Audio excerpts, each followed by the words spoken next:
Hey, are you a business owner, entrepreneur, or professional? If so, we want you to apply to be a featured guest on our show. My name is Adam Torres, and I host the Mission Matters series of podcasts. I've recorded over 3,000 episodes, and we are just getting started. How do you know if you'd be a good guest to be on the show? Well, only one way to find out, and that's to apply, but I'm going to let you in on a little secret. We want guests that have a story to tell, guests with a brand, a product, or a service that can benefit my audience of listeners. If this sounds like you, go to missionmatters.com and click on Be Our Guest to apply. I'd love to talk to you and get to know more about your story. Again, head on over to missionmatters.com and click on Be Our Guest to apply. All right, now let's get into the show. Hey, I'd like to welcome you to another episode of Mission Matters Money, your source for all things money. My name is Adam Torres. You can follow me on Instagram at AskAdamTorres. Keep up with my book releases, book tour schedule, signings, all that other good stuff. Always love to connect with you there. And as always, if you'd like to apply to become a co-author of one of my upcoming books, just head on over to the website, missionmatters.com, and click on Become an Author to apply. All right, so today I have Marcus Arredondo on the line, and he is founder and managing partner over at 2x2 Group. Marcus, welcome to the show. Thanks for having me on. All right, Marcus, so excited to get into today's topic. So multifamily real estate syndication versus other real estate investment types.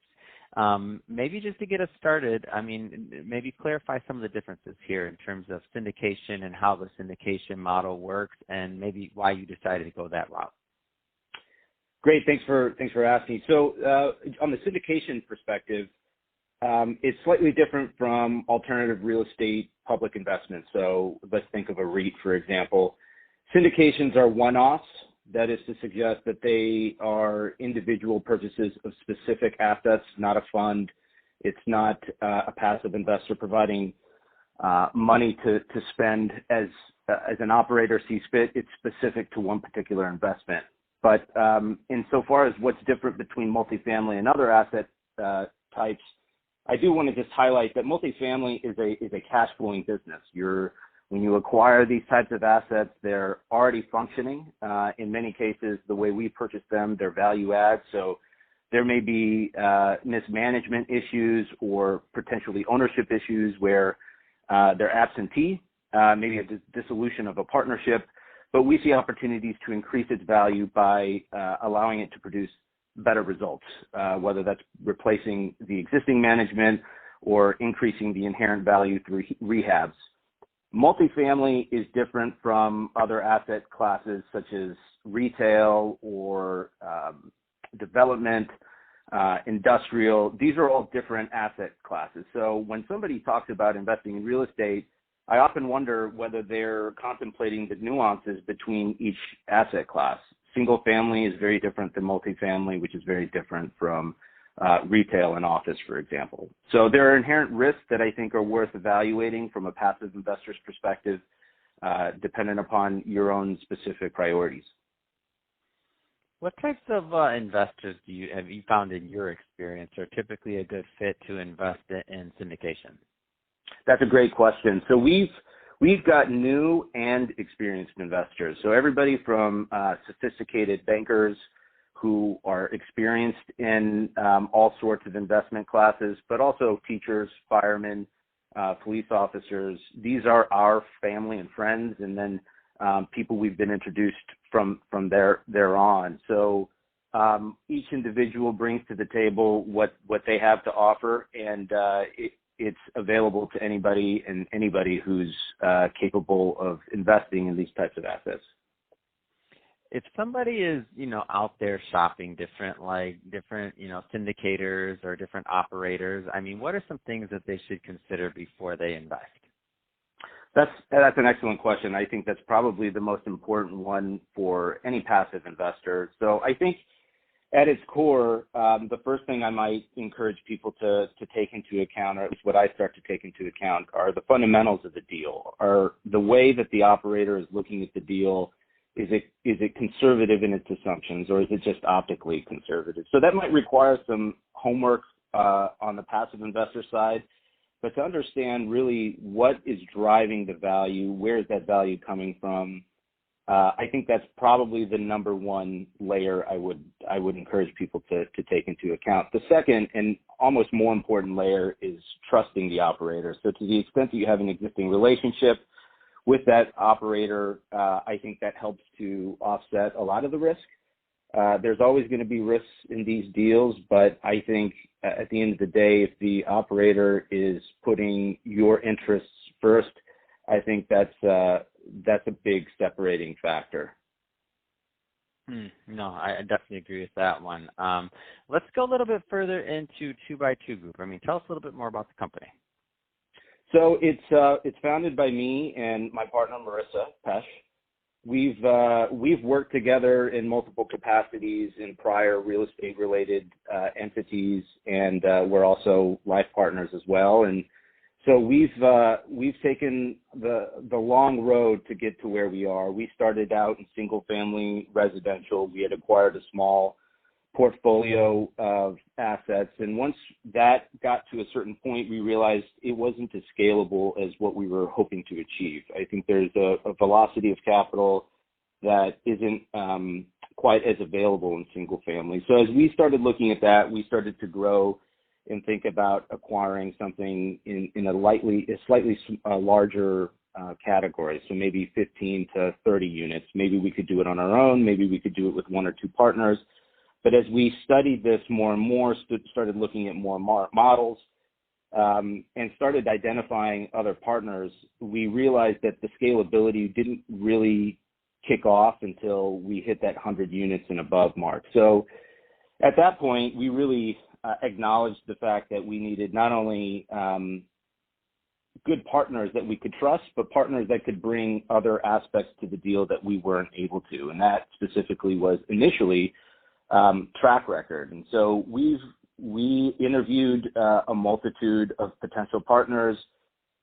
We went and looked at their assets. We discussed in person at conferences and searched high and low and identified, a specific partner that we've been working with for a little while who's got a tremendous track record. And through that process, we've been able to acquire our own track record. And through that experience, we've been introduced to a number of other partners who've become very trusted. And as a result, we've got multiple sets of eyes looking at these deals and sharpshooting to ensure that, we're safeguarding these with all the belts and suspenders we need. Because at the end of the day, the people we serve are our investors, and those investors are people that are close to us, and we can't succeed unless they're succeeding first. So that's been our journey. And as we continue to grow, we continue to seek, obviously, new investors. We're looking to work with other partners and brokers in primarily Sunbelt states, but we follow deals wherever they may arise. So we've identified some very successful acquisitions in areas that we hadn't initially contemplated, but the fundamentals work. We'll start to attack it. So we're looking to grow from that perspective, so long as the people we're working with are looking out for each other. Let's go a little bit further into the, you mentioned Sunbelt states. Let's go a little bit further into geographies maybe that you like to look in, or things that are kind of on your radar. Tell us a little bit more about that, and maybe your sweet spot in terms, whether it's, and I don't know what it is, whether it's size, number of units, type of property. I mean, give us a little bit more of a feel for the types of things you look to invest in. Sure, that's a great question. So the states that we tend to flock to are, as I mentioned, Sunbelt states. So that includes Florida, Texas, Alabama, Georgia, Tennessee. They tend to be landlord favorable. Obviously, our intent isn't to remove anybody from their current tenancy, but we also need the ability to increase the value, and to the extent that there are, bad actors within our asset, we need the ability to remove them. So that's probably one of the first layers that we look for. But the second is that it has critical environmental factors that help to buttress its performance. So, a good economy, diverse workforce. Typically, we like population growth. anything that would be local or regional that helps to support and spawn more economic growth are big helpful factors. We tend to stay away from rent control areas, although rent control in itself is a little bit of a nuance, so that not all rent control is something that we steer away from. And we typically stick to, as I mentioned, 100 units and greater, but they're all typically workforce housing. So we're looking for B-, C+ assets, and that tends to be somewhat of a net. Historically speaking, we've seen that it's fared exceptionally well in its resiliency in the past two recessions, including the one we're going through during COVID. Our assets have managed to perform at or above where they were prior.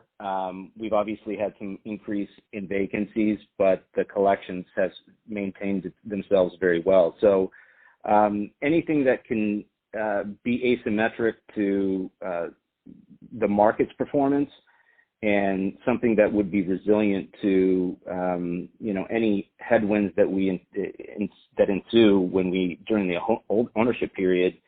Those are the things that we look for as standouts. Obviously, there's risks in all of them, but to the extent that we can mitigate them, we utilize all the resources at our disposal to ensure that its performance succeeds. That's awesome.